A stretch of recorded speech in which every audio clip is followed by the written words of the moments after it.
I grew up in a tiny farm town, too small to have a newspaper, too small to have a library.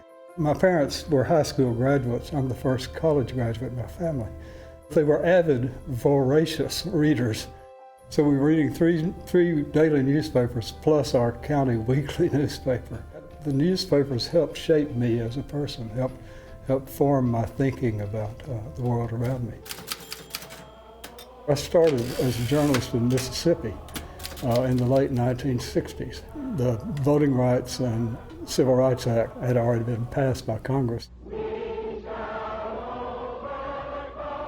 He and I worked for the Delta Democrat-Times in Greenville, Mississippi for several years, and we also for a year put out a monthly, very small monthly newspaper called Mississippi Freelance.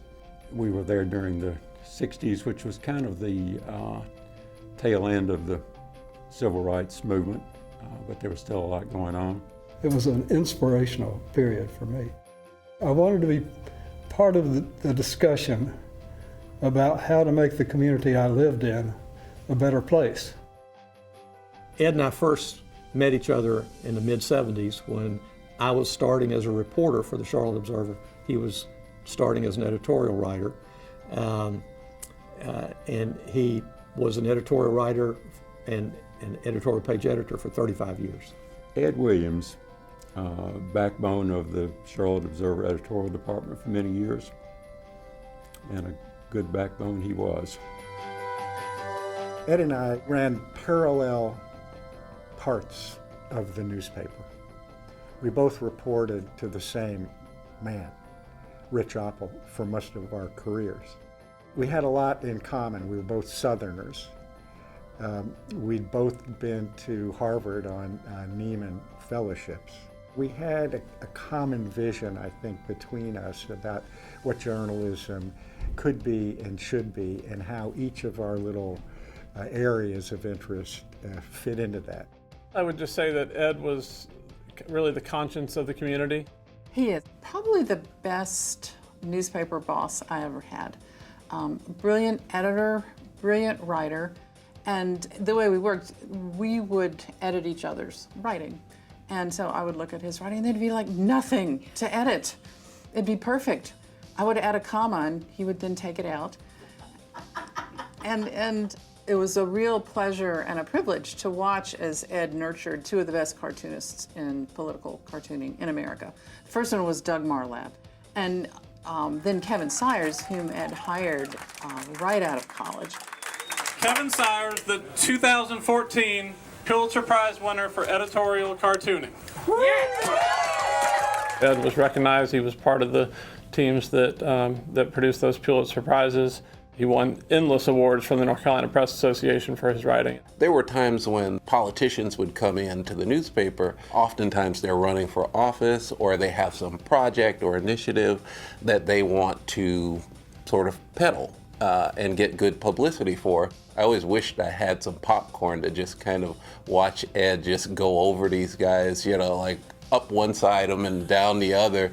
You know, he always was very well prepared. He knew the facts, it seemed like, as well as they did. And as an opinion writer, editorial page editor, he could tell them exactly what he thought. And he usually did. Ed deserves a lot of credit for where Charlotte is today. Because number one, he deeply cares about it. And it showed in his approach to every subject about which he wrote.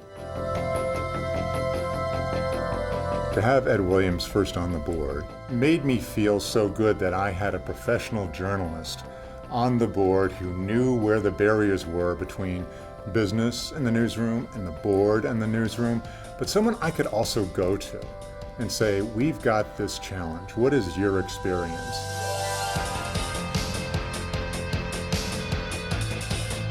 Ed always acted, and still does, in a way that honored the First Amendment, I think, in the deepest sense of what the First Amendment was all about. I think part of what the First Amendment does is gives you the freedom to set your own boundaries. You don't have the government telling you what to publish. You shouldn't have advertisers telling you what to publish. You have to decide for yourself what's the right thing to do.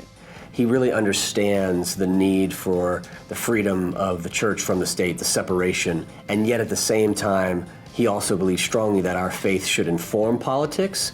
His true north is so clear, and he's able to stand and speak the truth and speak for justice and speak for inclusivity and for love in a way that other people just can't because they don't have the courage. That the First Amendment is there, but it works only if people make it work. If you believe in the importance of the free press in Charlotte, support it with your money. Buy a subscription to the Observer. Give money to WFAE. Don't count on someone else to do it for you. Sitting around and hoping someone else will solve your problems doesn't seem to me to be a productive way for a citizen in the world's greatest republic to behave. So remember that you have a responsibility too. And if you want to be a good citizen, fulfill it.